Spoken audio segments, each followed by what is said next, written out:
Ada orang yang merasa hidupnya berat sekali, padahal ada banyak yang bisa disyukuri, dibahagiai. Kalau kamu hopeless, tidak punya harapan, ya tidak mungkin bahagia. Wah, saya tidak berharap Pak, entah saya masa depan saya nanti gelap, sulit bahagia. Harus tetap punya harapan.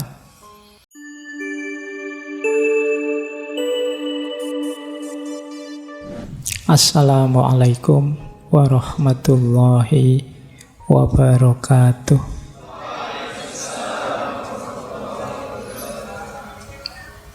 Bismillahirrahmanirrahim. Alhamdulillahirabbil alamin. Wa bihi nasta'inu ala umurid dunya waddin. Allahumma sholli wa sallim wa barik ala habibina wa syafi'ina sayyidina wa maulana Muhammadin wa ala alihi wa ashabihi wa man tabi'ahum bi ihsanin ila yaumiddin. Amma ba'du. Bismillah, mari kita lanjut lagi, belajar lagi, ngaji lagi. Kita memulai dengan tema kebahagiaan. Malam hari ini kita membahas tokoh yang agak unik. Teman-teman mungkin mengenalnya, beliau ini ya tokoh besar filsafat barat abad 20, Bertrand Russell. Beliau ini sebenarnya ahli filsafat analitik. Beliau ini ahli matematika, ahli epistemologi, ahli filsafat ilmu, dan banyak ahli-ahli filsafat yang lain, termasuk yang paling terkenal sampai beliau nanti dapat hadiah Nobel tahun 1950, itu beliau menulis buku yang judulnya History of Western Philosophy. Jadi beliau ini juga ahli sejarah filsafat. Malam hari ini setengahnya kita semacam bedah buku ya. Kita bedah salah satu buku kecil beliau yang judulnya itu The Conquest of Happiness. Kalau diterjemahkan, menaklukkan kebahagiaan.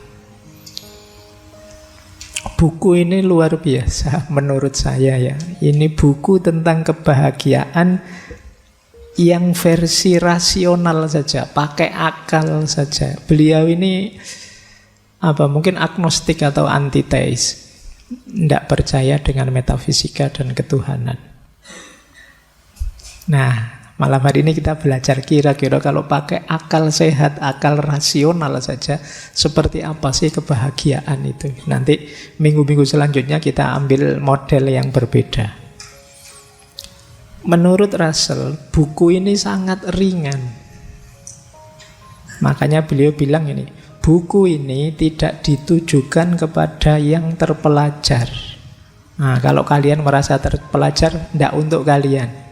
Ini buku terlalu ringan, bahasanya Russell begitu. Meskipun saya tidak jamin kalian baca bukunya paham. Jadi kata dia ini sangat ringan. Tidak untuk yang terpelajar atau untuk orang-orang yang bisanya cuma ngomong saja. Mereka yang menganggap masalah praktis hanya sebagai sesuatu untuk dibicarakan. Ini tidak hanya wacana, kata beliau. Tidak ada filsafat atau pengetahuan mendalam akan ditemukan dalam buku ini. Saya hanya bermaksud menyampaikan beberapa pernyataan yang bersumber dari common sense. Saya berharap begitu. Jadi common sense itu ya pengetahuan umum saja tentang kebenaran-kebenaran umum, bukan kebenaran filosofis yang mendalam. Semua yang saya klaim sebagai resep yang ditawarkan kepada pembaca memang seperti itu adanya. Sebagaimana ditegaskan dari pengalaman saya sendiri dan pengamatan saya. Jadi dasarnya pengalaman hidup beliau sendiri dan pengamatan beliau. Dan ternyata semua itu telah meningkatkan kebahagiaan saya setiap kali saya bertindak sesuai dengannya. Jadi kalau ditanya buktinya apa teorinya ini hebat, saya membuktikan sendiri. Saya termasuk orang yang bahagia. Mungkin karena itu umurnya panjang. Sampai ngerokok saja tetap panjang umurnya. Mungkin karena bahagia. Kalau kalian kan ya sambil ngerokok sambil stres ya mesti aja. Umurmu pendek mesti. Kekokean pikiran. Atas dasar ini saya berani berharap beberapa di antara sekian banyak pria dan wanita yang menderita ketidakbahagiaan mungkin menemukan situasi mereka didiagnosis. Jadi mungkin diagnosa saya ini cocok dan ada metode untuk keluar dari situasi tidak bahagia. Banyak orang tidak bahagia bisa jadi bahagia dengan ikhtiar yang diarahkan dengan baik. Dan untuk itulah saya menulis buku ini. Jadi buku ini sangat rasional, sangat praktis tentang cara untuk bahagia. Secara umum isinya dua. Apa yang membuat kita tidak bahagia dan sumber-sumber kebahagiaan itu apa saja. Jadi ini berteori tentang kebahagiaan Russell ini. Ini agak unik karena biasanya beliau ini ahli matematika, yang dibahas logika, yang dibahas analitika dan lain sebagainya. Baru di buku ini beliau membahas tema yang agak ringan, yang menurut beliau ini orang terpelajar mungkin ini terlalu enteng, kurang berat. Makanya tidak untuk yang terpelajar. Ya, kalau teman-teman membacanya masih berat, berarti kita levelnya masih di bawahnya yang tidak terpelajar. Wong ini untuk yang tidak terpelajar. Baik, kita mulai ya belajar tentang kebahagiaan. Menurut beliau, seperti apa sih bahagia itu? Nah, judul bukunya Conquest of Happiness, penaklukan kebahagiaan. Karena menurut beliau kebahagiaan itu harus ditaklukkan. Ini agak beda ya dengan kemarin-kemarin di beberapa sesi kebahagiaan ada teori bahagia itu tidak usah dicari-cari, tidak usah diusahakan. Cukup kita rasakan bahagia sekarang ya bahagia. Itu dibantah oleh Russell, apa ya bisa. Kalau kita lagi stres, lagi banyak masalah, lagi kalah, lagi drop, lagi apa, terus disuruh tiba-tiba bahagia, apa ya bisa. Bahagia itu ya tetap diusahakan. Bukan sesuatu yang datang begitu saja. Jadi tidak mungkin orang tiba-tiba saja bisa menghayati hidup sebagai saya bahagia. Maka kata Russell, kebahagiaan tidak bisa dicapai dengan baik oleh mereka yang ingin langsung, mencarinya secara langsung. Ada prosesnya. Ada hal-hal yang harus disingkirkan, ada hal-hal yang harus dihadirkan. Kalau ini belum dipenuhi, sulit kita bahagia. Dan wajar, emosinya manusia itu semua begitu. Bahagia itu kan jenis emosi. Emosi itu pasti karena dorongan sesuatu baik dari dalam diri maupun dari luar diri. Emosi kita itu kan dinamis naik turun karena ada faktor-faktor di dalam diri maupun di luar diri. Bahagia juga begitu. Selalu ada hubungannya dengan dunia di luar diri kita dan dunia di dalam diri kita. Harus diatur, tidak bisa tiba-tiba begitu saja bahagia. Ya kalau untuk ceramah sih gampang. Ayo kita syukuri hidup ini maka kita bahagia. Itu ya enak nek ngomongin ngono. Tapi kalau duitmu habis akhir bulan, tugas banyak, terus kuliah ndak lulus-lulus, terus di kampus dimarahi dosen, di rumah dimarahi orang tua, terus piye meneh. Ndak gampang. Maka kata Russell, bahagia harus ditaklukkan. Mari kita taklukkan kebahagiaan itu. Jadi itu misinya buku ini. Maka beliau menyatakan, demi kebahagiaan, ini umumnya ya, manusia membutuhkan bukan hanya nikmat ini atau nikmat itu, tapi juga perlu harapan, usaha, dan perubahan. Kalau kita ingin bahagia, tidak sekedar karena apa saya bahagia, tapi saya juga harus punya harapan. Kalau kamu hopeless, tidak punya harapan, ya tidak mungkin bahagia.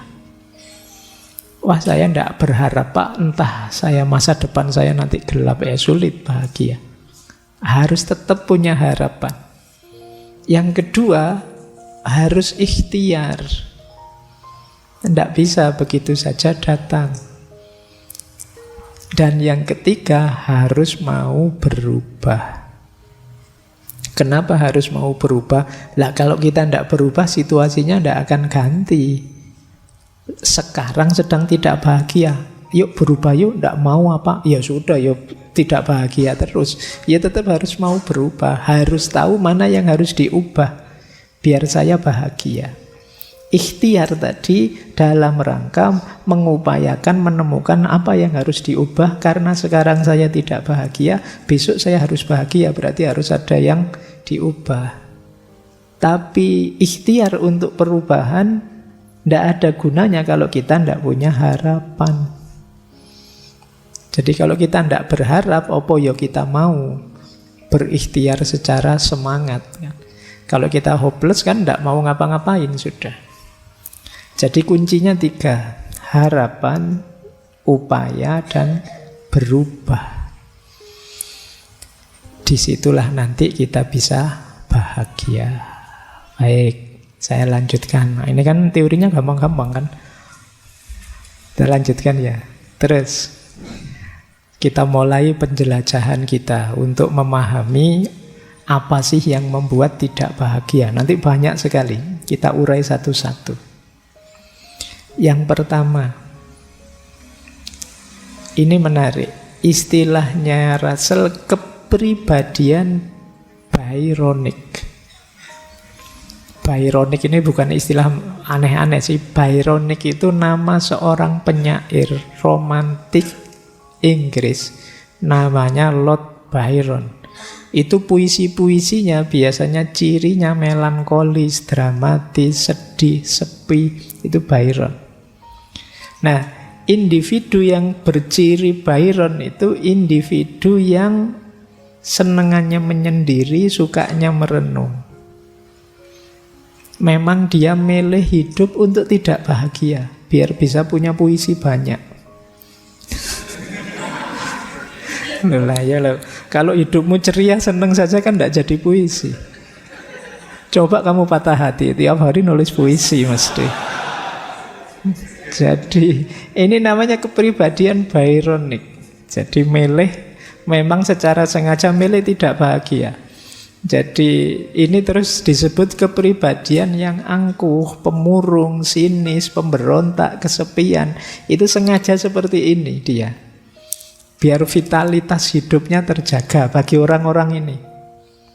Misalnya orang yang sudah terlanjur menegakkan dirinya jadi orang yang kritis misalnya. Tiap hari harus mengkritisi apa saja. Dan itu berat. Ya tapi ya itu pilihannya. Dia memaksa dirinya untuk begitu terus. Dia memaksa dirinya misalnya, saya adalah master of nyinyir. Wah, tiap hari nyinyir terus. Itu kan berat. Itu membuatmu tidak bahagia. Kamu mewajibkan dirimu untuk sesuatu yang seharusnya tidak begitu. Kamu memilih ketidakbahagiaan sendiri. Ya mungkin demi identitas, mungkin demi nama, mungkin demi apa saja. Yang ini oleh Russell disebut kepribadian Byronic. Orang-orang yang memang pribadinya seperti orang yang anti kebahagiaan. Jadi mereka ini pinginnya ya seperti situasi yang mereka inginkan. Ingin murung terus, ingin kesepian terus. Karena saat kesepian dan murung, Lord Byron ini bisa nulis puisi yang indah-indah. Nah, mungkin kalian pengen niru Laila Majnun. Wah, saya pengen kayak Majnun, Pak. Terus kamu gayamu kemana-mana kayak orang gelandangan kayak itu. Terus loh, dari situ bisa bikin puisi saya, Pak. Ada orang yang kepribadiannya begini. Yang kata Russell, ini orang milih susah. Dan di buku itu disebut, jangan deket-deket dengan orang kayak gini, bisa nular. Ya karena kepribadian itu kan bisa menular. Kalau kamu punya teman pemarah, ya kamu mudah marah. Nah, kalau kamu punya teman pemurung, ya kamu mudah murung juga. Jadi berarti apa? Kunci kebahagiaan yang pertama sebenarnya kepribadian. Kalau kepribadianmu memang anti bahagia, sulit kamu bahagia. Orang itu kan kadang-kadang memang yang dipilih yang pahit dengan alasan tertentu. Mungkin biar dikasihani, mungkin biar otentik, mungkin biar disukai orang dan lain sebagainya. Tapi itu menyusahkan dirinya sendiri. Kayak kalian ini misalnya ngaji filsafat berapa hari itu, terus tiap hari memaksa kalau ngomong harus filosofis. Wah, disuruh bahas apa-apa sedikit-dikit filosofis. Kamu nyusahi dirimu sendiri. Ya kalau pas bisa filosofis saja. Kalau ndak bisa ya ndak usah. Secukupnya saja, itu lebih nyaman. Jadi ini yang disebut kepribadian Byronic. Kepribadian seperti ini ya sulit untuk bisa bahagia, seperti penyair tadi. Kata Russell, kecuali engkau seorang Byronic, engkau akan berusaha menghindar berada di dekat orang-orang yang senang dengan ketidakbahagiaan. Karena sifat negatif mereka mungkin akan menular kepadamu. Nah, ada quote yang menarik tentang kepribadian Byronic itu. Kata Russell begini, orang yang tidak bahagia itu seperti seorang pria yang kurang tidur. Selalu bangga dengan kenyataan. Ini kamu harus mikir memahami quotes ini. Orang kurang tidur itu kan biasanya orang sibuk, pekerjaannya banyak, tidak sempat ada waktu untuk istirahat, untuk santai. Loh, orang seperti ini tuh loh kan banyak yang membanggakan hidupnya. Saya loh orang sibuk, kalau diajak apa-apa, wah sibuk aku. Wah sibuk aku kan ngono. Jadi kayak kurang tidur. Nah, toh begitu itu kan menunjukkan dia tidak bahagia. Karena capek, karena lelah. Waktu yang lain santai-santai, dia tegang, dia kerja. Tapi itu pun dia membanggakan fakta hidupnya, kenyataan hidupnya. Padahal dia lelah. Jadi dia itu tidak bahagia sebenarnya. Tapi toh begitu dia bangga dengan kenyataan dirinya yang tidak bahagia. Nah, jadi orang tidak bahagia itu seperti laki-laki yang kurang tidur.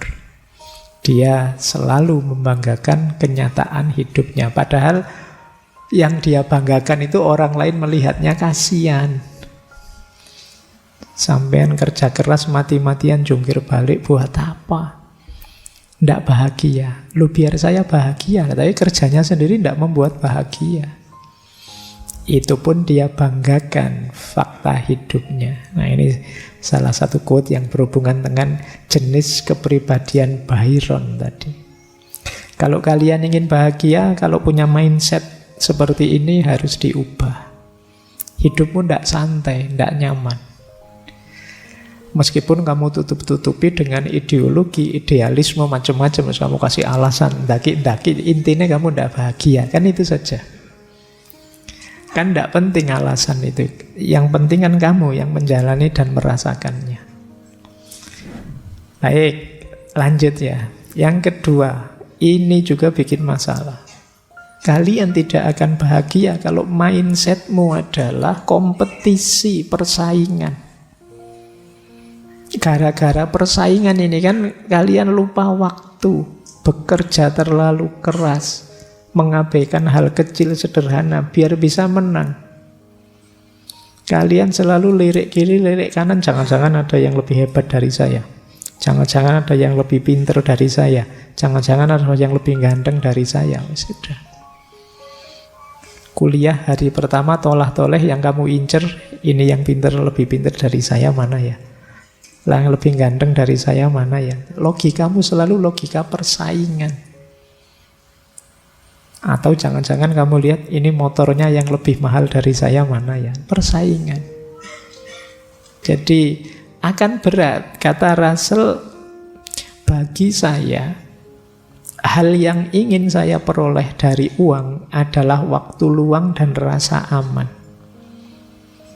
Namun apa yang diinginkan oleh manusia modern pada umumnya adalah mendapatkan lebih banyak uang dengan maksud untuk menyombongkan diri, kemegahan, dan lebih menonjol dibandingkan orang-orang yang selama ini setara dengannya. Jadi sebenarnya kita itu kerja secukupnya ya cukup untuk memenuhi hidup kita. Tapi karena logika persaingan tadi, saya harus lebih dari yang lain, saya harus yang paling menonjol, maka kita jadinya habis-habisan. Energi kita terserap ke sana dan hidup kita sangat lelah, capek. Apa ndak boleh maju kalau gitu? Kalau pengen maju-maju saja, pengen hebat-hebat saja, ndak usah pakai mindset perbandingan. Melelahkan. Jadi mindset perbandingan itu apa-apa kamu lihat kiri kanan terus tiap hari. Kan itu melelahkan. Kamu ingin selalu menonjol lebih dari yang lain. Kamu menonjol bagus, tapi tidak harus dengan logika kompetisi atau persaingan. Hidupmu akan sangat berat. Kalau mindsetmu ini, kamu tidak bisa tidur tenang. Jadi hidupmu tidak akan nyaman. Oke, nanti ada temenmu dapat pasangan, punya pacar, kamu greges. Waduh, kok saya belum ya? Akhirnya nyari sedapat-dapatnya.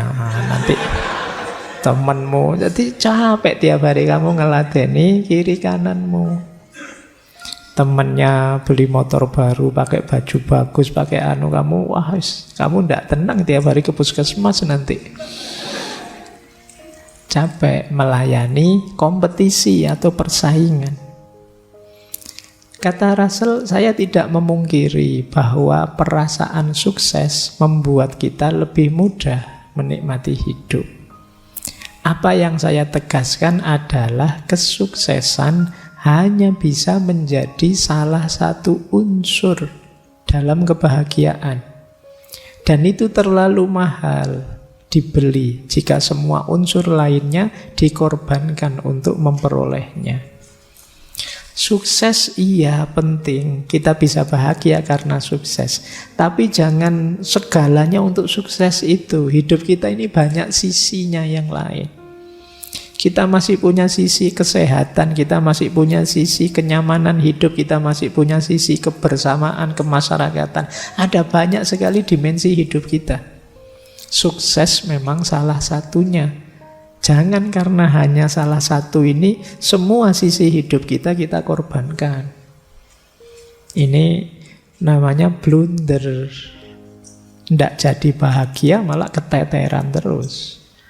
Lelah hidup kita dikejar-kejar kompetisi, persaingan. Ya kompetisi itu kan biasanya deket-deket saja, sekeliling saja kan tidak jauh-jauh. Meskipun misalnya Pak Presiden hebat, tapi sampean kan tidak akan berkompetisi dengan Pak Presiden, kompetisinya sama mahasiswa. Makanya kata Russell, dia punya quote yang menarik sekali. Kata dia, seorang pemulung tidak akan berkompetisi dengan jutawan. Karena dia tidak akan iri. Yang dia iri siapa? Pemulung yang lain yang lebih sukses dari dirinya. Kalian mahasiswa itu tidak mungkin iri sama dosen. Irinya sama siapa? Sama sesama mahasiswa. Kompetisinya juga begitu. Itu yang bikin capek. Oke ya, boleh kalian maju, boleh kalian hebat, Boleh kalian luar biasa, tapi jangan ditempuh dengan mindset kompetisi. Ini menarik ya. Kalau di peradaban barat itu kan selalu logiknya ingin progres. Yang itu kadang demi progres ini dia harus paling nomor satu, paling menonjol, paling hebat dari yang lain. Loh, hebat tidak apa-apa, tapi kalimat dari yang lain itu akan memberatimu. Oke, jadi yang kedua ini ya, hati-hati dengan cara berpikir kompetisi atau persaingan. Ya kecuali kamu pas lagi lomba, itu beda lagi. Nanti kamu main sepak bola, saya tidak mau kompetisi Pak, berat. Ayo beda lagi. Wah, saya kalau perlombaan kayak gini saya khawatir tidak bahagia Pak, tidak apa-apa lah, saya ikhlas, ya tidak ngono. Itu beda konteks. Ini dalam perjuangan hidup yang real, bukan dalam olahraga. Oke, kita lanjutkan. Nah, ada lagi penyebab ketidakbahagiaan, itu menarik kalimatnya Russell ya, boredom and excitement. Boredom itu kebosanan, excitement itu kegembiraan, perasaan gembira yang meluap-luap. Ternyata juga bisa jadi sumber tidak bahagia. Ini ada penjelasannya. Kata Russell begini, yang pertama kebosanan. Bosan itu hanya dimiliki oleh manusia, kata Russell. Hewan tidak mungkin bosan. Hewan itu mungkin kelihatan lesu, mondar-mandir, menguap, tapi mereka bukan bosan. Yang bisa bosan itu emosinya manusia. Ya kalau kamu punya sapi atau kambing, wah kambing saya kok menguap terus, jangan-jangan dia bosan. Enggak, ya dia kalau hewan enggak, manusia yang bisa bosan. Jadi bosan ini penyakit yang paling gawat. Karena orang yang bosan itu biasanya ingin sesuatu yang lain dari yang selama ini dia jalankan. Berarti kalau yang selama ini dia menjalankan yang baik-baik, bosan itu kira-kira sekali-sekali nakal itu mungkin enak ya. Kira-kira kalau sekali-sekali usil itu mungkin enak ya. Itu bahayanya kebosanan. Makanya di buku itu Russell menyebut kebosanan itu biasanya dianggap masalah penting bagi kaum moralis, ahli moral. Karena setengah dari dosanya manusia itu disebabkan oleh bosan. Maka kekuatan menahan bosan itu sangat penting untuk kehidupan yang bahagia. Jadi, apa kamu tidak bosan? Itu kan pertanyaan yang paling menohok itu. Kamu kok jadi anak baik terus sekali-sekali mbok nakal gitu. Itu kan kita tertantang rasanya. Iya ya, kayak gimana rasanya? Mesti begitu. Makanya dalam agama itu kita ditekankan sekali bolak-balik dipesan untuk istiqomah. Kenapa begitu? Karena manusia punya rasa bosan. Sesuka apapun kalian dengan sesuatu, kalau itu kalian ulang-ulang terus, pada akhirnya akan bosan. Itu kalau pakai bahasa ilmu neurosains itu, ya hormonnya sudah tidak diproduksi lagi kalau terus-terusan dipakai. Sifatnya hormonal, rasa senang meluap-luap itu ya. Pada saatnya akan bosan. Kamu misalnya punya pasangan atau punya pacar, cantiknya luar biasa. Begitu nembak diterima langsung pacaran. Tahun pertama masih meluap-luap, tahun kedua mungkin tinggal setengah, tahun ketiga biasa. Kalau tahun pertama engkaulah segalanya, satu-satunya, tidak ada yang lebih cantik darimu. Tahun kedua banyak juga yang lebih cantik ternyata. Ya, ini kalau di neurosains urusannya hormonal. Makanya yang pacaran jangan lama-lama. Ada fase jenuhnya. Dan itu manusia. Makanya tadi disebut setengah dari dosanya manusia itu karena rasa bosan. Nah, saya lupa pernah baca di mana itu ada yang bilang jangan-jangan Nabi Adam itu bosan di surga. Digoda setan kok ya mau-maunya itu loh. Mbok kamu nyoba ini, pohon itu kan ceritanya begitu. Sampai terus tergoda, akhirnya turun ke bumi sudah. Baik, jadi hati-hati dengan kebosanan, dia akan jadi sumber ketidakbahagiaan. Kalau kalian sudah bosan, itu saatnya berjuang melawan dirimu sendiri. Orang yang bosan pasti tidak bahagia. Kalian yang kuliah, semester awal masih semangat. Biasanya kalau semester 1, 2 itu kelasnya penuh. Begitu 3, 4, 5 mulai kelasnya tinggal separuh, 6, 7, 8 lebih sedikit lagi. Nanti mulai ke kampus lagi semester 13, 14. Karena sudah terpaksa mau kena DO. Kenapa begitu? Jenuh. Jadi tantangannya kebaikan itu rasa jenuh. Ternyata kata Russell, kegembiraan juga begitu. Kegembiraan itu kalau berlebih dan berulang, lama-lama juga bosan. Jadi kegembiraan itu kebalikannya rasa bosan sebenarnya. Bosan dan gembira itu kan beda. Tapi kegembiraan ini kalau melampaui batasnya atau berulang terus-menerus, maka yang datang juga kebosanan. Kata Russell, gembira dalam waktu tertentu memang bermanfaat, tetapi terlalu sedikit menimbulkan keinginan yang tidak wajar, terlalu banyak capek. Kamu capek kenapa? Saya capek gembira, Pak. Seneng kok saya ini terus-terusan, bosen lah, Pak. Kalau sudah terus-terusan itu tidak ada rasanya sudah. Sepak bola kok menang, besok menang lagi, menang terus biasa sudah. Ada berita klubmu menang, tidak kaget. Yang enak itu kalah terus-terus menang, itu seneng luar biasa. Iya kan, terus kalah lagi, menang lagi. Jadi tiap kali menang kita pesta. Karena memang selama ini tidak pernah menang. Nah, jadi kegembiraan itu kalau terus-terusan tidak ada rasanya. Buahnya jadi kebosanan. Ini agak tragedi, ternyata gembira juga bisa jadi sumber tidak bahagia kalau limitnya sudah terlewati. Dari gembira bisa jatuh pada bosan. Hidup yang tidak dinamis juga bisa jatuh pada rasa bosan. Karena manusia itu punya sifat ingin tahu, ingin mengeksplorasi, menjelajah hal-hal yang baru. Mengulang sesuatu terus-menerus itu pasti bosan. Sebaik apapun perilaku kita, perbuatan kita, kalau diulang-ulang, itu akan melahirkan kebosanan. Cirinya bosan itu biasanya hilang rasa.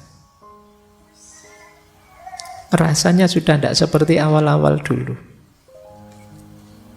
Ya tidak harus dengan pasangan ya. Amal baik saja apa wis. Sholat tahajud, belum pernah tahajud Pak saya, cobaan tahajud. Begitu tahajud, iya Pak, batin saya tenang, rasanya nyaman sholat malam hari.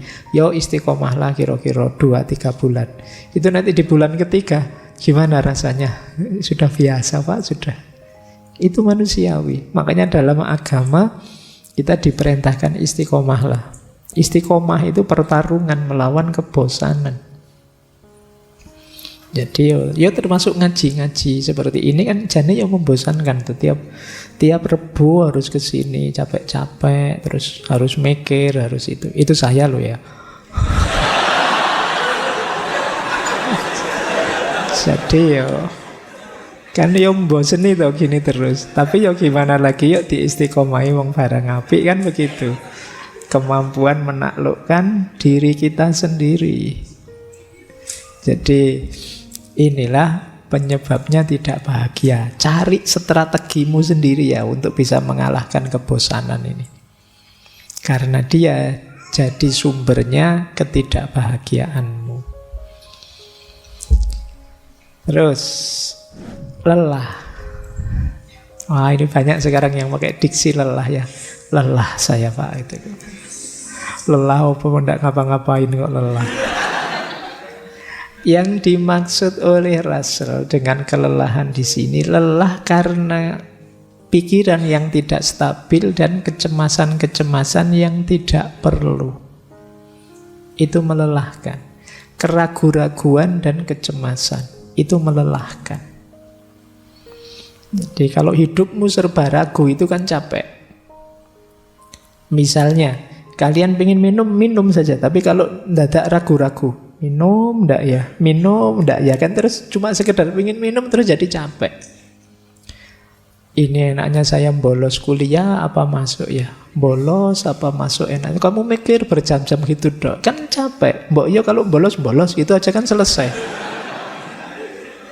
Tapi karena pikiranmu bolak-balik, kecemasan yang tidak perlu, ya sudah kamu hidupmu lelah. Hari ini orang menyebutnya overthinking. Overthinking kan melelahkan. Wong kamu tinggal milih A apa B, gitu aja pikirannya terlalu panjang. Iya atau tidak, iya atau tidak. Terus kamu bolak-balik dengan argumen, kalau ini begini, kalau itu begitu, pada akhirnya yang bulat lagi. Nah, kecemasan dan keraguan itu melelahkan. Banyak kekhawatiran itu bisa dikurangi, kata Russell, kalau kita sadar betapa tidak pentingnya hal-hal yang menyebabkan kecemasan. Coba kamu sebut, kamu cemas itu karena apa? Kata Russell, nanti kecemasanmu itu akan terbukti bahwa tidak terlalu penting. Cemas masa depan, ya tidak jelas. Buktinya ada orang yang hebat, masa depannya juga tidak sehebat masa lalunya. Ada orang biasa-biasa, masa depannya luar biasa. Jadi tidak ada yang seperti yang kita bayangkan kecemasan kita. Kamu pasti bisa kok melampauinya, melewatinya. Wong yang lebih sulit saja masalah kamu bisa melewati. Apalagi masalah sesimpel ini. Itu yang dikatakan oleh Russell. Jadi betapa tidak pentingnya kegelisahanmu terhadap hal kecil-kecil yang tidak perlu. Wong cuma milih warung apa angkringan untuk makan malam ini saja kamu mikirnya kayak mau ujian skripsi. Tidak penting. Ya kalau urusannya besar mending. Kadang-kadang kecemasan kita itu hal-hal kecil yang tidak perlu. Itu yang membuat kita lelah. Kata Russell, orang bijak itu memikirkan masalahnya jika ada tujuan dalam melakukannya. Di lain waktu dia memikirkan hal-hal yang lain. Atau kalau sudah malam hari ya dia tidak usah mikir apa-apa, tidur. Itu namanya orang bijaksana. Tahu kapan saya harus mikir, kapan harus tidak usah mikir. Kapan mikir ini, kapan mikir itu. Itulah orang bijaksana. Nah, kata Russell lebih sadis lagi. Salah satu gejala orang gangguan jiwa itu orang yang meyakini bahwa pekerjaan sangat penting dan libur itu mendatangkan masalah. Kuali, kata Russell. Libur juga penting, kerja juga penting, tapi banyak yang cemas. Saya harus kerja keras ini Pak, saya harus mencapai ini, mencapai itu, sampai tidak sempat liburan. Hidupnya lelah. Liburan pun sambil mikir tugas. Liburan sambil mikir masa depan. Diajak healing jalan-jalan, kamu kok tidak ketawa? Masa depanku gimana ya? Mikirnya kadoan, mau ya dinikmati yang ada di depan mata. Jadi merasa bahwa ini kita membuang-buang waktu, ini jalan-jalan kayak gini, yuk pulang yuk, jangan lama-lama yuk. Itu jadi seolah-olah liburan itu sesuatu yang mendatangkan bencana. Ini kata Russell, orang yang mikirnya kayak gini ini agak sakit jiwa. Bukan saya, Russell loh ya. Jadi hidup kita kalau seperti itu jadi lelah. Bahkan kata Russell, kalau saya seorang tenaga medis, saya akan menetapkan libur bagi setiap pasien yang menganggap pekerjaannya penting. Jadi libur saja. Wah, ini kalau Russell dokter, kalian mahasiswa datang saja, nanti dikasih surat izin panjang, suruh istirahat. Orang lelah pasti tidak bahagia. Maka atur strategi biar hidupmu tidak melelahkan. Iya, kamu harus beraktivitas, iya kamu harus berkarya, tapi harus ngerti kapan ngeremnya. Jadi ya harus ngaji, ya harus sholat, ya harus kerja, ya harus belajar, ya. Tapi istirahat ya iya. Menikmati hidup ya iya. Nah, ini sumbernya kebahagiaan. Lanjut. Tidak bahagia lagi kalau mindsetmu iri. Jadi iri ini sangat parah kata Russell. Ini salah satu nafsu manusia yang paling universal. Di mana-mana banyak orang iri.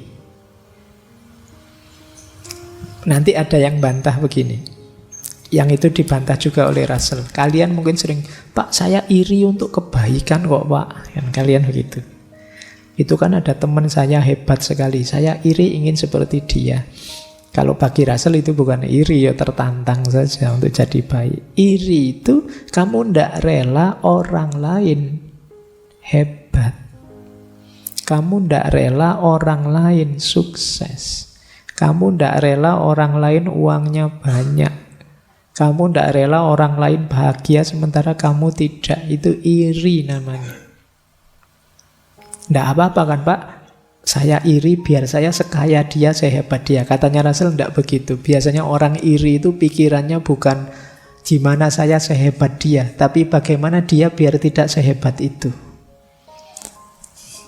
Jadi hasilnya kata Russell bukan yang sudah kita yang tidak beruntung jadi beruntung, tapi yang ada di pikiran kita gimana caranya dia yang beruntung itu jadi jatuh, jadi tidak beruntung.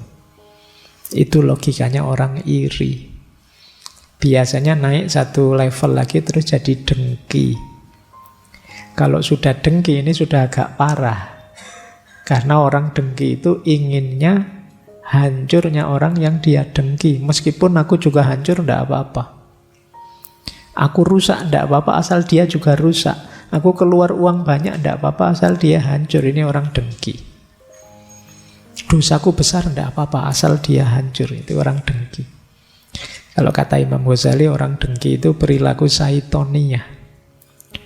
Seperti setan. Setan itu kan begitu. Ketika dinas oleh Allah, kamu akan masuk neraka, tidak apa-apa. Saya dilaknat sampai besok, tidak apa-apa asal kasih saya waktu untuk menjatuhkan manusia, untuk ngajak manusia juga sama celakanya kayak saya. Itu mental setan.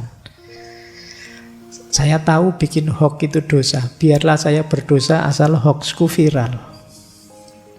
Itu sama, itu perilakunya orang dengki. Ini tahun-tahun politik ini kan banyak hoax bertebaran, berita-berita palsu bertebaran. Itu ya semoga isinya baik-baik, tapi kalau hoax apa ya mungkin baik-baik. Isinya biasanya menjelek-jelekkan, menjatuhkan, dan lain sebagainya. Jadi kata Russell, iri hati parah.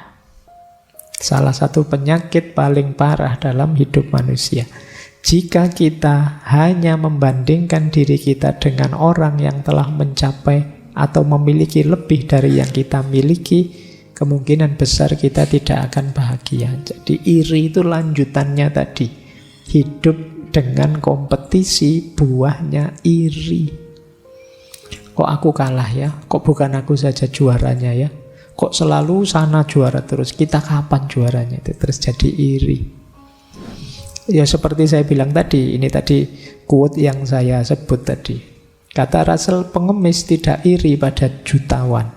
Meskipun tentu saja mereka akan iri pada pengemis lain yang lebih sukses. Jadi karena rasa iri itu ya untuk yang setara dengan kita. Mahasiswa iri pada mahasiswa yang lain, dosen iri pada dosen yang lain. Orang iri bisa dipastikan dia tidak bahagia. Jadi tidak mungkin ada quotes biar iri asal bahagia, tidak ada. Orang iri itu pasti tidak bahagia. Karena apa? Pikirannya disibukkan oleh orang lain, tentang orang lain. Padahal orang yang dia iri mungkin enjoy saja, menikmati hidupnya. Kita sendiri yang kelimpungan. Baik, berarti jangan iri ya. Dinikmati saja, disyukuri saja apa yang kita miliki, biar bahagia. Nah, ini juga banyak. Orang tidak bahagia karena rasa berdosa yang berkepanjangan. Kata Russell, perasaan berdosa itu sering jadi sebab tidak bahagia yang paling penting, karena paling berpengaruh, membuat orang tidak nyaman. Biasanya kalau sudah merasa berdosa terus rendah diri. Kadang-kadang bahaya sampai melakukan hal-hal yang merusak dirinya atau membahayakan dirinya. Identifikasi, wah saya orang rendah pak, saya banyak dosanya pak, itu kadang-kadang membuat orang tidak produktif, membuat orang tidak jadi maju. Tentu saja dia tidak bahagia. Kalau agama kan petunjuknya jelas, ya kalau berdosa tobatlah, jangan diulangi, terus maju. Jangan berlama-lama dikejar dosa. Rasa berdosa yang terus-menerus merusak kita sendiri. Jatuhnya kita rendah diri. Yo diakui saja kita semua ini kan ya pasti pernah dan punya dosa. Untungnya kita itu bisa lupa. Coba enggak bisa lupa itu ya kita stres terus tiap hari mikir dosa kita. Orang berdosa itu apalagi dikejar perasaan berdosa, kecenderungannya pasti tidak tenang. Kalau ngalami apa-apa itu kan mesti disandingkan dengan dosanya. Misalnya kalian tadi mau berangkat ke sini, ngambil sandalnya temenmu misalnya. Wah sandalku kok enggak ada, sandalnya temen aja. Terus sampai di sini, kamu ngambil minum gelas, gelasnya ketendang. Kan kamu mesti nyambungkan dengan nyolong sandal tadi. Wah ini gara-gara nyolong sandal ini mesti saya begini. Loh, orang selalu begitu. Ketika dikejar perasaan dosa, apapun yang dia alami disambungkan dengan dosanya. Biasanya terus membuat dia was-was, tidak tenang. Wah selamat tidak ya saya nanti? Segalanya lancar ndak ya wong ini awalnya saya sudah dosa. Ya jalan paling aman jangan melakukan dosa. Tapi kalau sudah terlanjur berdosa ya jangan berpanjang-panjang merasa bersalah, tobat. Toh kan sudah itu aja. Kalau sudah tobat dimulai lagi yang baru. Ya meskipun jangan diulang-ulang lagi. Saya tak berdosa apa, nanti kan bisa tobat. Dosa lagi, ya tobat lagi Pak. Ini namanya menyepelekan. Jadi ya memang nawa itu Pak, saya tidak akan mengulangi. Kok terus kepepet berdosa lagi? Khilaf Pak. Ya saya tobat lagi, tidak apa-apa. Jadi paling tidak bukan yang disengaja. Tapi rasa berdosa akan menyiksa kita. Maka atasi ini. Entah dengan cara bagaimana yang cocok dengan mindsetmu, tapi jangan hidup dengan kesadaran guilty consciousness. Rasa berdosa yang berkepanjangan maksudnya. Bukan rasa berdosa dalam hati bahwa kalau saya salah, ya merasa salah. Ini tetap harus hidup. Tapi rasa dikejar dosa itu membuat orang tidak bahagia. Baik, ini masih penyebab-penyebabnya. Nah ini menarik. Saya tidak menerjemah, mungkin kalau di buku ada terjemahnya. Persecution mania. Ini istilahnya ya, ini mungkin setara dengan mancing mania ini. Persecution mania itu nama lainnya persecution delusory. Merasa bahwa orang lain itu akan menyakiti dirinya. Jadi merasa bahwa orang itu cenderung mempersekusi dirinya. Kalau ada orang ngomong dia, mesti ngomong aku itu, mesti ngomong aku. Itu persecution mania. Mesti bohong itu kalau sama saya mesti. Jadi selalu merasa dikejar-kejar orang lain yang ingin menyakiti dia. Ya tentu saja kalau kita punya mindset seperti ini kita tidak akan bahagia. Biasanya pikiran seperti ini membuat kita pasang kuda-kuda terus. Kadang-kadang lebih agresif. Sebelum saya disakiti, tak sakiti dulu saja. Nah, jadi ini juga membuat orang tidak bahagia. Kata Russell, ada indikasi orang yang merasa seperti ini, itu dia merasa aku itu orang baik. Yang tidak baik itu orang lain padaku. Kita merasa orang lain itu mesti iri padaku. Orang lain itu mesti senang lihat saya celaka. Itu pikirannya begitu terus. Dia lupa bahwa kadang-kadang kita juga begitu jahat sama orang lain. Tapi yang ada di pikirannya orang lain saja yang jahat sama dirinya. Nah ini namanya persecution mania. Tidak tenang, khawatir ditipu orang. Kayak kita misalnya khawatir diprank orang. Itu karena kita sebenarnya awalnya kan juga sering ngeprank. Kita bohongi orang, tapi kalau dibohongi orang kita marah-marah. Kata Russell di buku itu menarik. Jadi secara umum kita selalu menganggap perspektif dan perilaku kita selalu benar, murni dan baik. Sehingga ketika orang menyinggung kita secara negatif, kita pun marah. Dan setiap waktu mewaspadai singgungan yang negatif tersebut. Russell mencontohkan peradaban gosip. Ini kan banyak peradaban gosip itu, jasanya medsos itu. Orang itu biasanya sulit untuk tidak menggosip tentang temannya. Alah siapapun dia, kata Russell, pasti pernah bergosip tentang temannya. Kalian yang merasa orang tidak pernah pak saya gosip, cuma teman saya yang itu loh pak. Ayo podo itu gosip temanmu yang seneng gosip.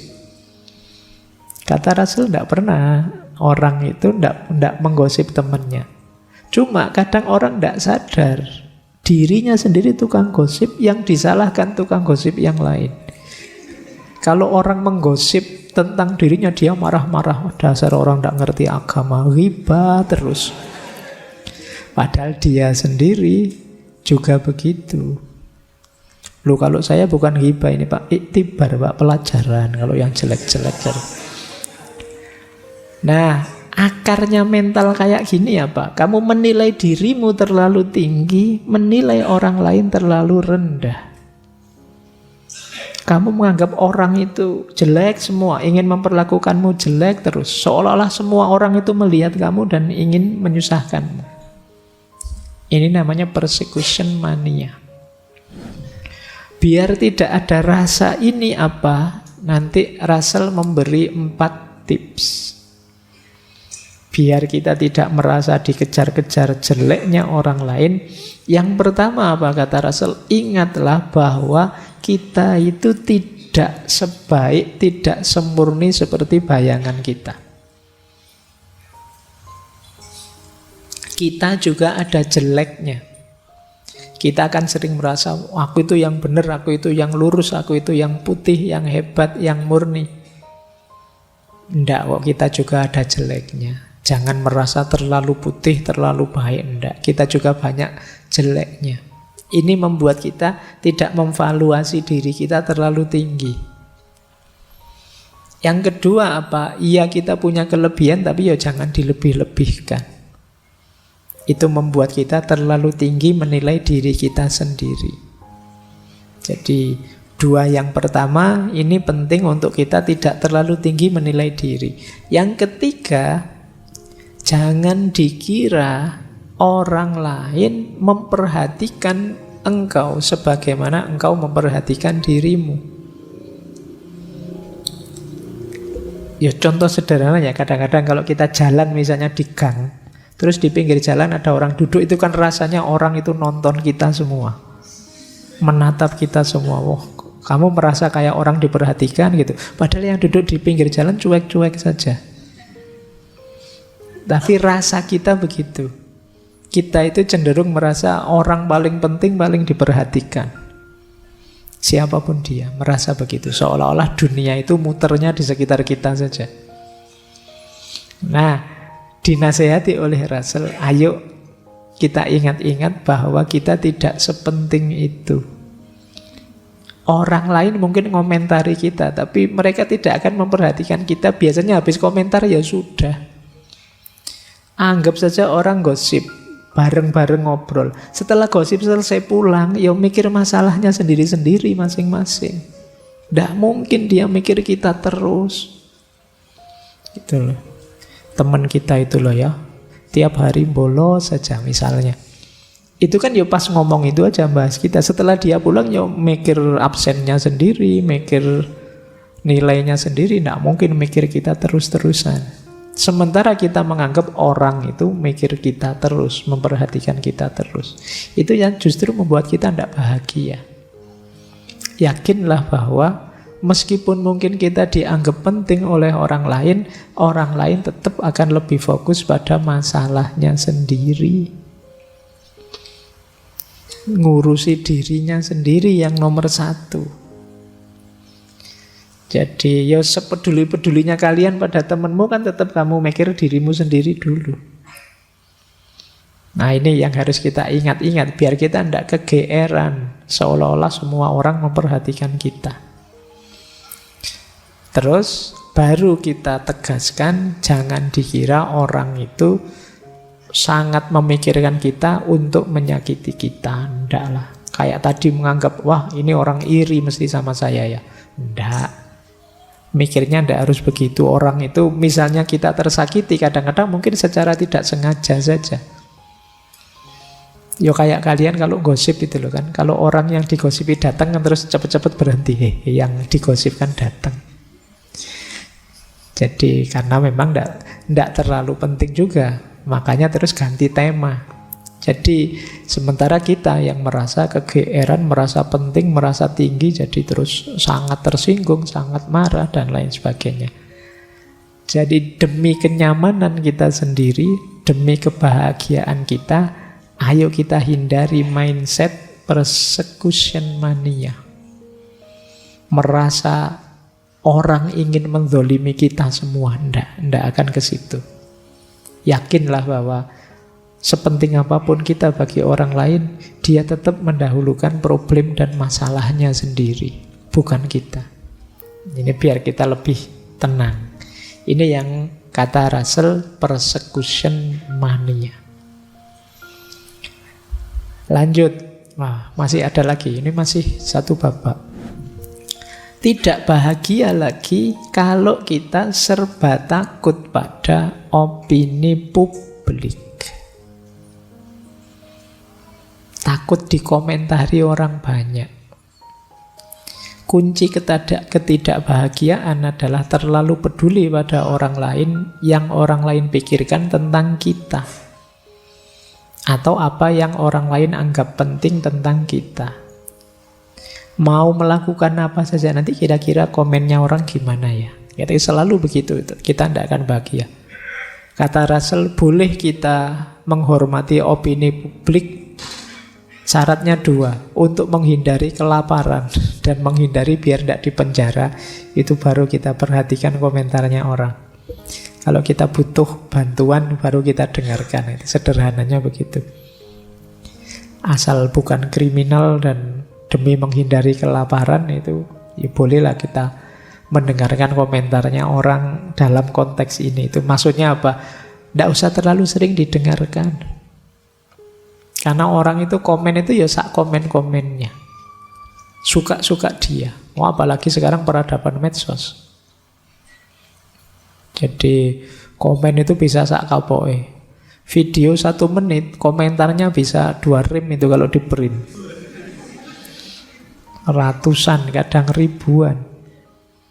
Itu peradaban komen. Kalau kita terlalu peduli opini publik, bisa saja kita tidak ngapa-ngapain. Kalian misalnya satu kamar, kos-kosan, berempat misalnya. Wah, saya enaknya pakai baju ini apa ya? Temanmu yang satu jangan pakai itu saja. Oh, bagus yang tadi, temanmu yang satunya lagi. Loh, kalau kamu ngeladeni komentarnya temanmu, bisa-bisa kamu tidak pakai baju. Bingung kamu milih, nunggu komentarnya yang cocok yang mana.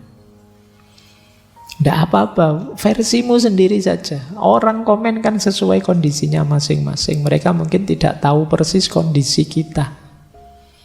Asal tidak kriminal seperti tadi dan tidak gawat darurat seperti kelaparan, jalan saja sudah. Jadi jangan terlalu menggagas opininya orang banyak. Nanti kita capek. Kayak dulu ceritanya Nasruddin itu kan, teman-teman masih ingat sesinya Nasruddin itu. Dia sama anaknya berdua bawa keledainya. Awalnya dinaiki, dua-duanya naik keledai, tapi terus orang komentar, wah tega sekali keledai sekecil itu dinaiki berdua. Terus, oh kalau gitu terlalu berat, kamu yang turun nak, anaknya turun dulu, yang nonton, Nasruddin di atas. Orang komen, orang tua ndak tahu diri, anaknya disuruh jalan dia naik, ndak sayang bos sama anaknya. Wah, akhirnya gantian, nak kamu yang naik nak, bapak yang jalan. Nanti terus yang lain komentar lagi, dia jalan, wah anak durhaka itu, orang tua disuruh jalan.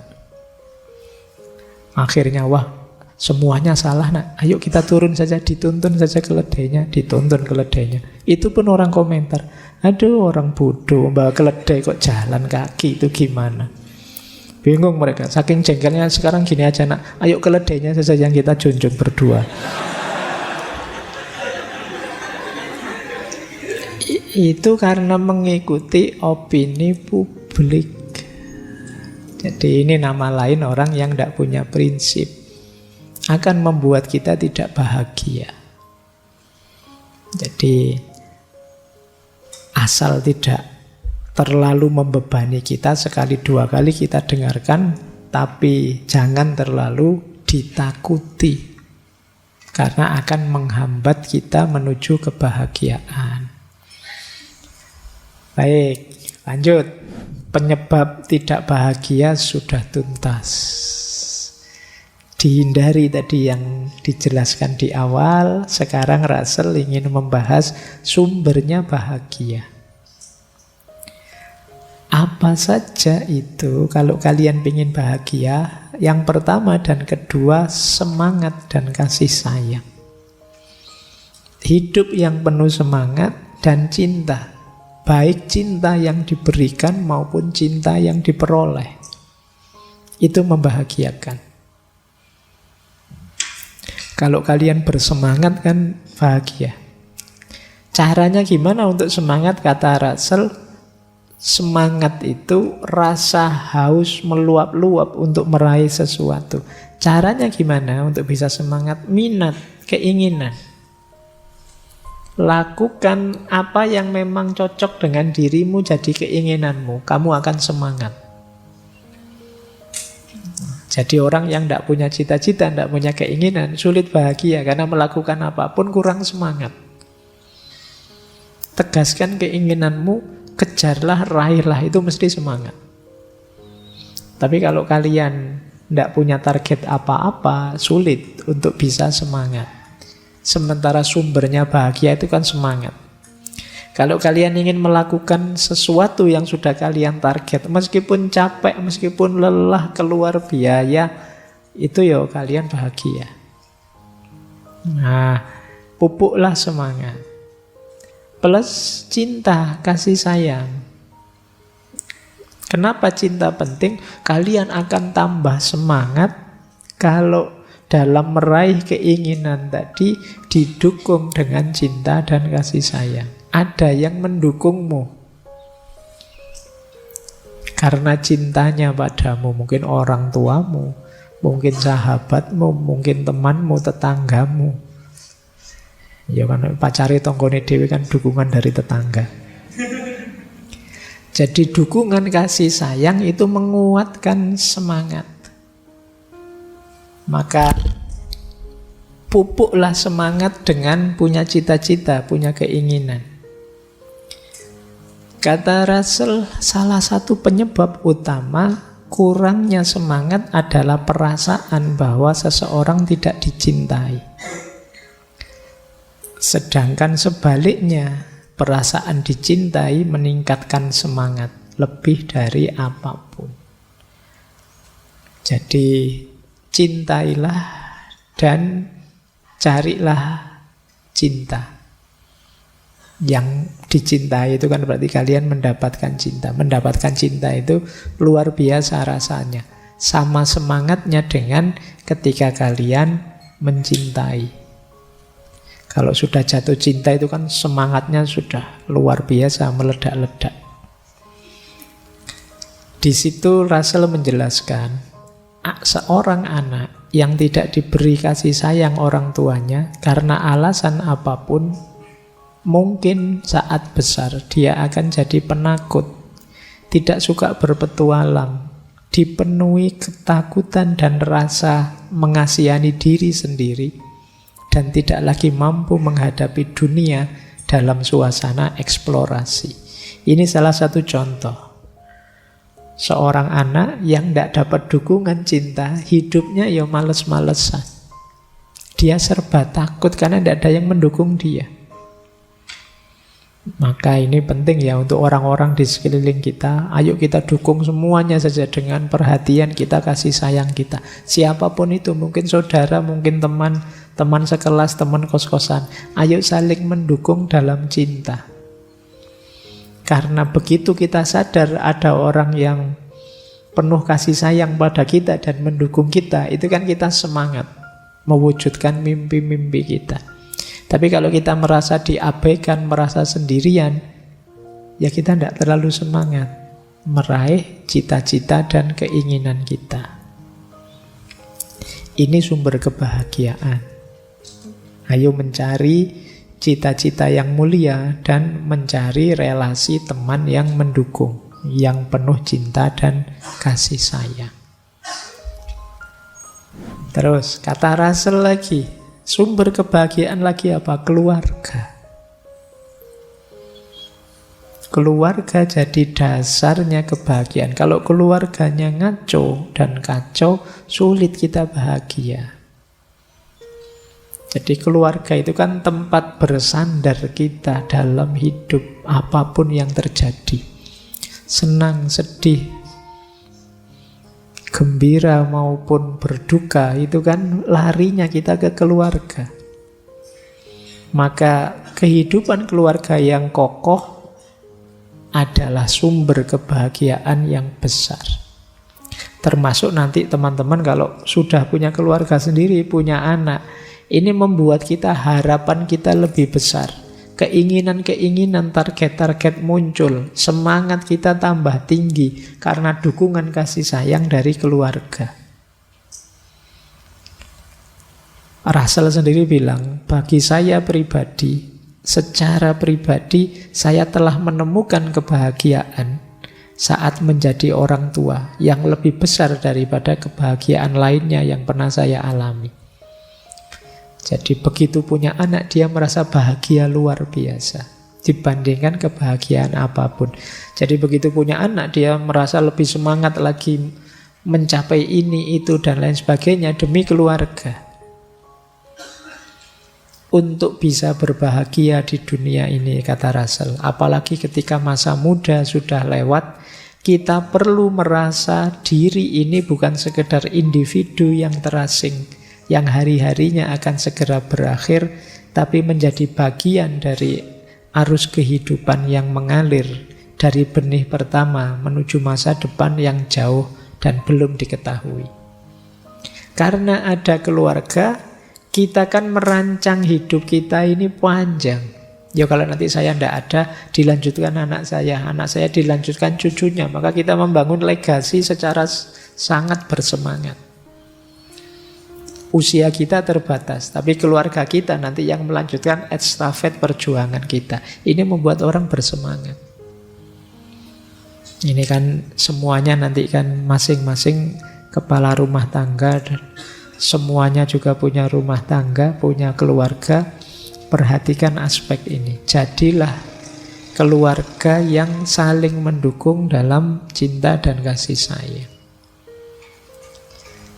Saya lanjutkan, kalau ini uraiannya sudah banyak. Pekerjaan juga membahagiakan. Jadi pekerjaan itu membuat kita punya harga diri dan sekaligus membuat kita bahagia, kata Rasul. Kita jadi masyarakat yang produktif. Jadi asalkan, kata Rasul begini, asalkan pekerjaannya tidak berlebihan, tidak terlalu menyiksa diri, memaksa diri. Bahkan pekerjaan yang paling membosankan pun bagi kebanyakan orang tidak terlalu menyakitkan dibandingkan bermalas-malasan. Jadi meskipun kerjaannya itu capek, membosankan, itu lebih mending daripada nganggur, sederhananya itu. Jadi mungkin berkebalikan dengan beberapa prinsipnya teman-teman, tapi kata Rasul begitu. Karena paling tidak kalau kita ada pegangan pekerjaan, kita masih punya pride sedikit banyak. Kalau ditanya orang, kerjaannya sekarang apa? Itu kan bisa dijawab. Tapi kalau tidak, kamu nanti tolak-tolak bingung. Wah, saya sekarang sibuk apa? Sibuk nganggur. Itu kan tidak enak jawabnya. Nah, kata dia, dibandingkan bermalas-malasan, meskipun pekerjaannya sangat membosankan, tapi lebih mending secara sosial. Nah, ini makanya tadi saya bilang paradigmanya Russell ya rasional saja, realistis. Dan memang bekerja itu adalah hal yang diinginkan. Yang pertama dan terutama sebagai pencegah kebosanan.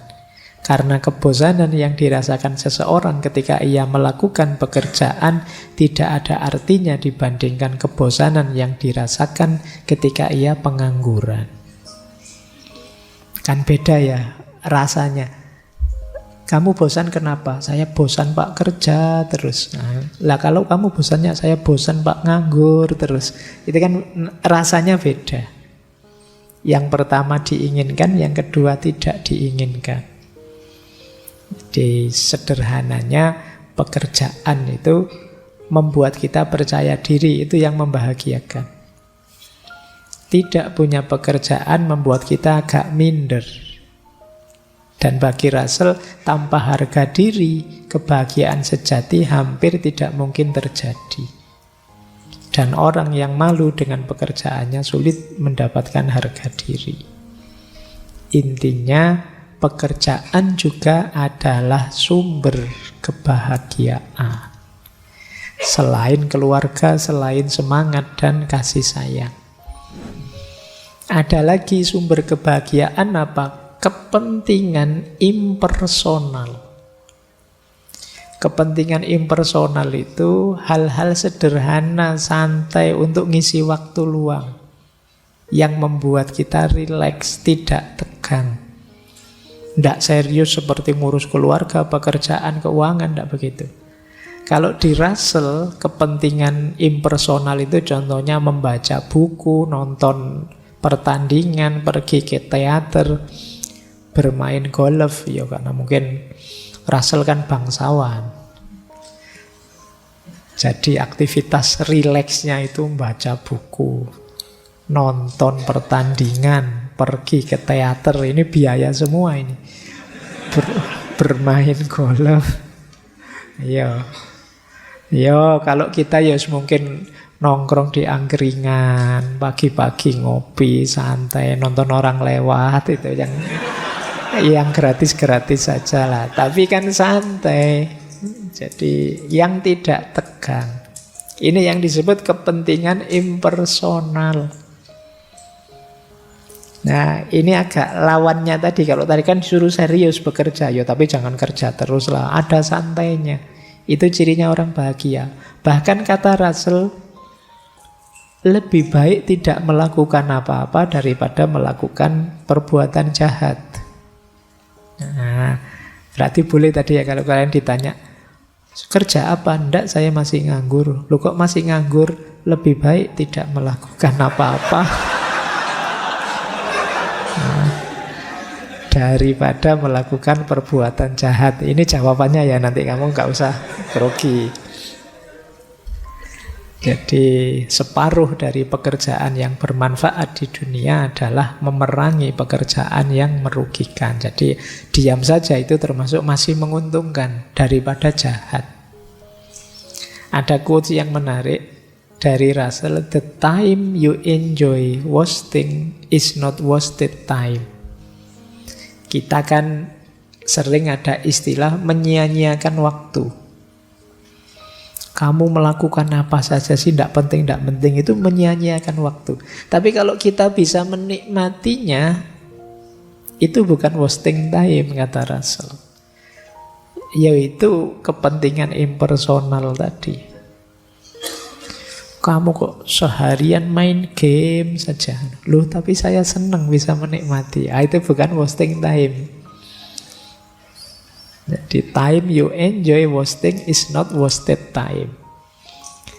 Jadi di sini dia menegaskan, kalau bahasa hari ini mungkin harus selalu ada me time. Waktu ketika kita menikmati diri kita sendiri. Me time bukan waktunya beli mie. Jadi waktunya kita menikmati diri sendiri. Kalau anak kos kan memang makanannya Indomie, terus jadi sedikit-sedikit me time, sedikit-sedikit me time. Ya me time itu waktumu menikmati waktu, menikmati keseharianmu. Istirahat, senang-senang, tapi tetap jangan lupa kerja, jangan lupa keluarga yang baik, jangan lupa bersemangat menarget cita-cita dan lain sebagainya. Ini sumber kebahagiaan. Harus ada ininya. Orang yang tegang terus, kenceng terus, insya Allah tidak bahagia sebenarnya, dia capek hidupnya. Tapi kalau serius, ada santainya, serius, ada santainya, itu hidup yang lebih membahagiakan. Nah, ada lagi sumber kebahagiaan, yaitu apa? Keseimbangan antara upaya dan kepasrahan.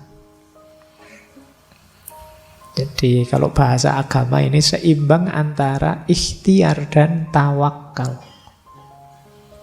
Ini karena Russell bukan muslim, tidak pakai istilah ikhtiar dan tawakal. Maksudnya sama. Meskipun ini dasarnya rasional saja. Ini yang disebut jalan tengah. Ini ada kalimat menarik, saya potongkan. Jalan tengah antara upaya dan pasrah. Mengambil jalan tengah adalah sebuah ajaran yang tidak menarik. Kenapa tidak menarik? Karena biasanya normalnya manusia itu berupaya mati-matian sampai akhir. Jadi kalau ada pasrahnya itu tidak terlalu menarik. Tapi kata Russell, namun kebenaran memang tidak selalu menarik.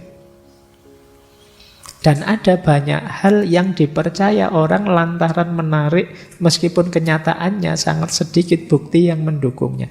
Kalau dasarnya hanya menarik, mungkin banyak yang kita anggap benar, ternyata tidak benar.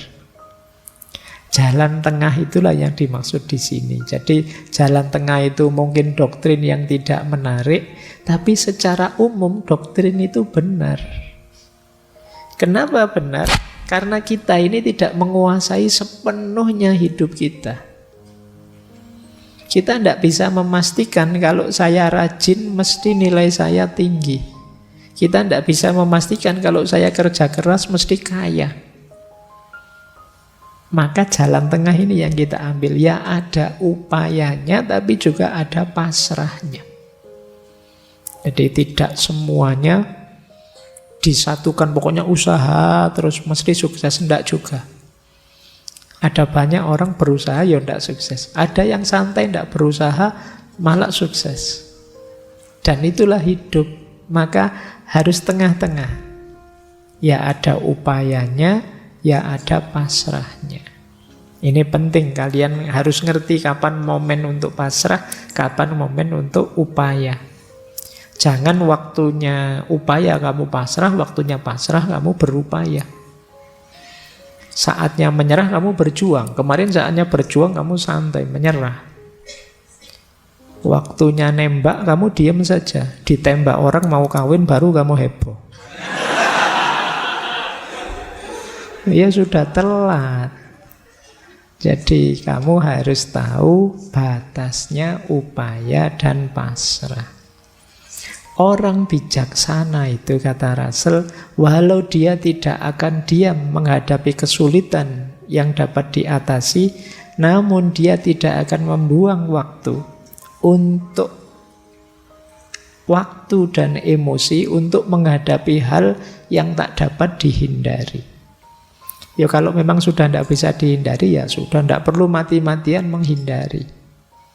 Tapi kalau bisa diubah, yuk ayo kita ubah. Mungkin teman-teman dulu masih ingat waktu kita sesi doa itu.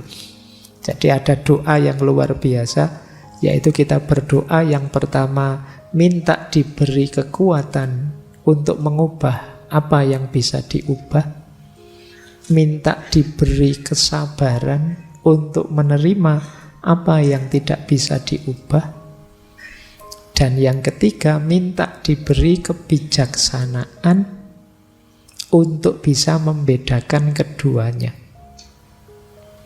Jadi bijaksana itu kamu ngerti, ini bisa diubah, maka saya harus berupaya. Oh ini tidak bisa diubah, saya saatnya pasrah saja. Kalau kalian ngerti rumus ini, insya Allah hidupmu bahagia. Jadi kamu ngerti batasnya.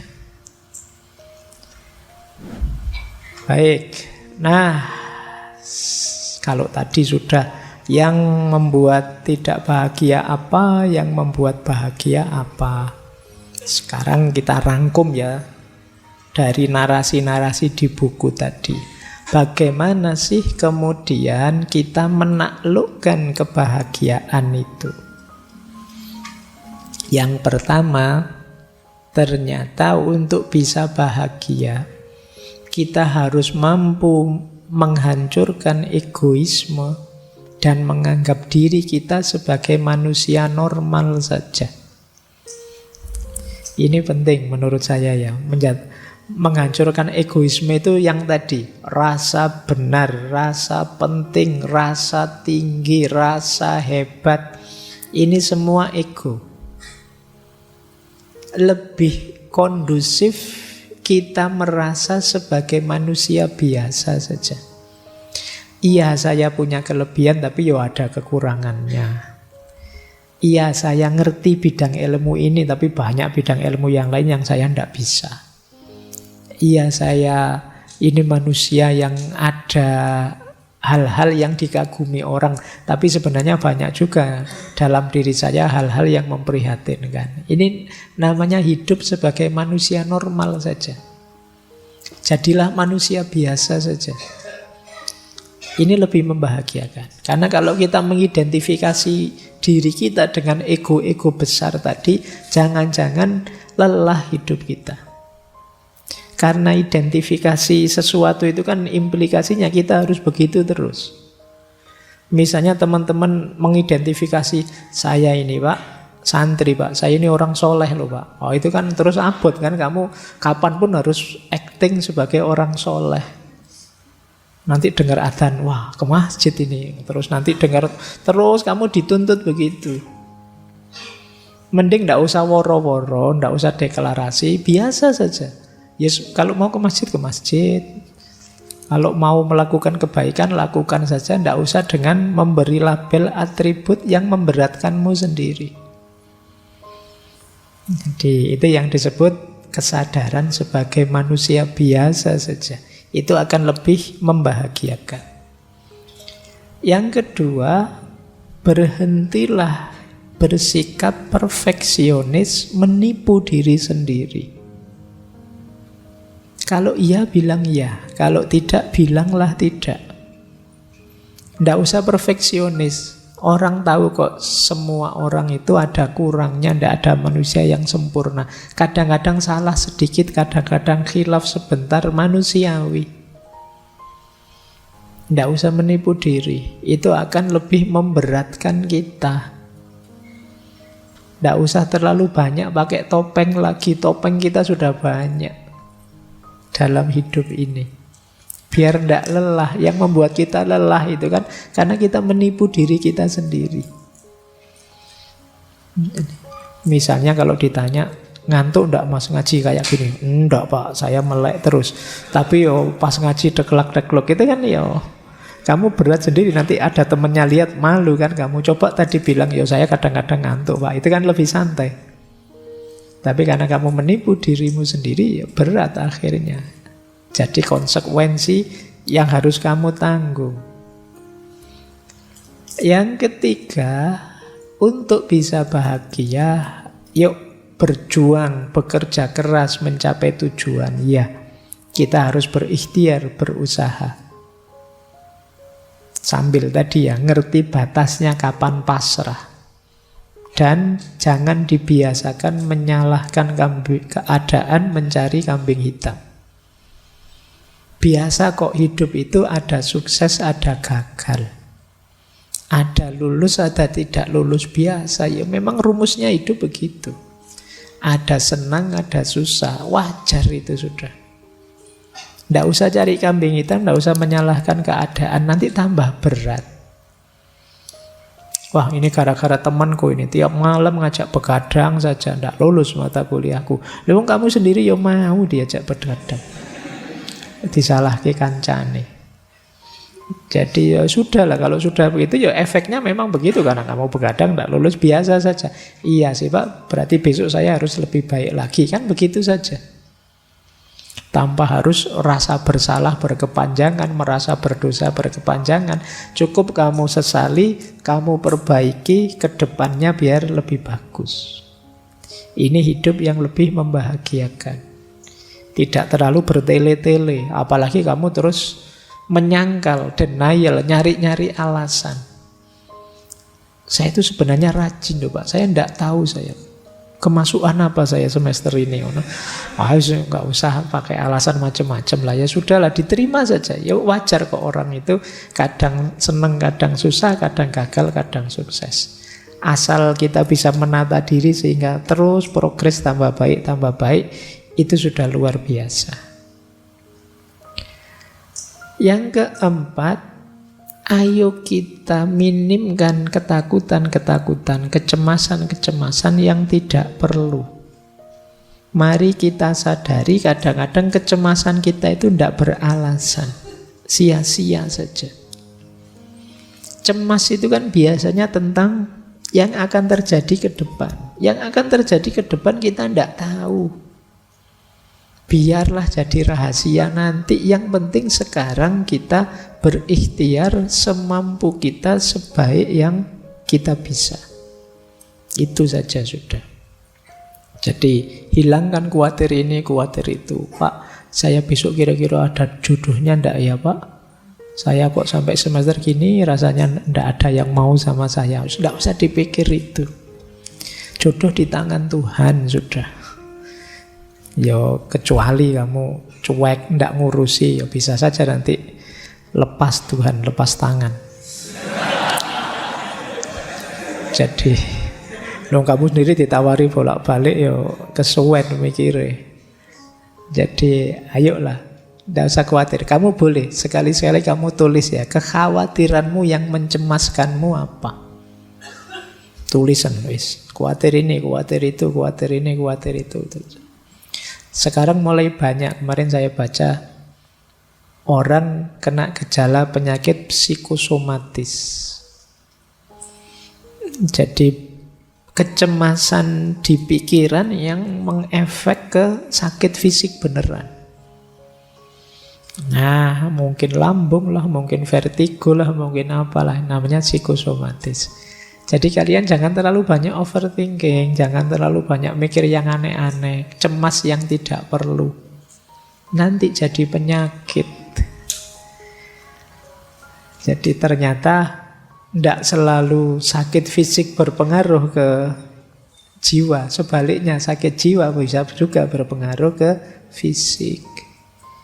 Kalian kan kalau sedang stres apa gitu kan, rasanya tubuhmu ya lemes, nggak bisa diajak apa-apa, nggak bergairah ngapa-ngapain saja. Itu berarti dari psikis ke fisik. Yang itu jumlahnya tambah banyak. Sekarang psikiater, psikolog itu tambah laris hari ini. Banyak yang stres, banyak yang depresi, tingkat sakit jiwa meningkat, tingkat depresi bahkan tingkat bunuh diri juga tiap tahun meningkat terus. Nah, terus mari kita sadari dalam hidup ini isinya ada yang penting, ada yang tidak terlalu penting. Tidak semuanya harus diutamakan. Kita nikmati saja. Kadang-kadang ada hal sepele, hal tidak penting, ya tidak apa-apa, kita nikmati saja. Itu namanya kita sadari masalah hidup ini ya, tapi juga yang tidak terlalu penting jangan terlalu dipentingkan. Biar tidak terlalu sibuk kita. Biasanya kalau masih muda itu ingin semua masalah dipanggul sendiri.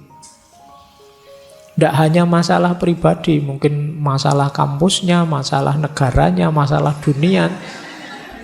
Kau ingin diselesaikan sendiri. Iya, kamu boleh komen kecil-kecil, boleh usul sedikit-sedikit, tapi tidak semuanya harus kamu perjuangkan sendiri. Kamu harus punya prioritas-prioritas, biar hidupmu lebih bahagia. Jadi, kenapa Mas kok belakangan gelisah? Saya mikir peradaban manusia hari ini itu loh Pak. Ya, kalau sudah ngobrol itu diajak ke angkringan, saya ngangkring yuk Mas, tak traktir wis. Daripada kabotan mikir dunia ya. Semikir kuliah saja pontang-panting kamu.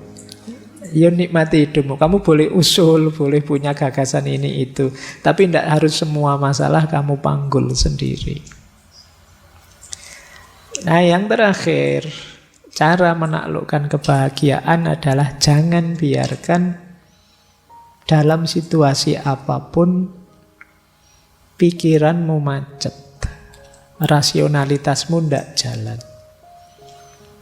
Harus terus hidup akalmu. Jadi ini kuncinya manusia dan kemanusiaan itu kan akalnya yang hidup. Jangan dibiarkan kalian menjalani hidup autopilot. Nah, autopilot itu, loh tiba-tiba sudah seminggu ya. Kok cepet ya, sudah 1 bulan ya. Itu kemungkinan hidupmu autopilot. Jalan seperti biasanya. Yuk mulai agak diseriusi. Putusan demi putusan, langkah demi langkah. Biar tambah baik kualitas diri kita, dan biar kita tambah bahagia. Nah, ini kesimpulan-kesimpulan dari cara menaklukkan kebahagiaan dari bukunya Russell tadi. Normalnya yang dijelaskan tadi.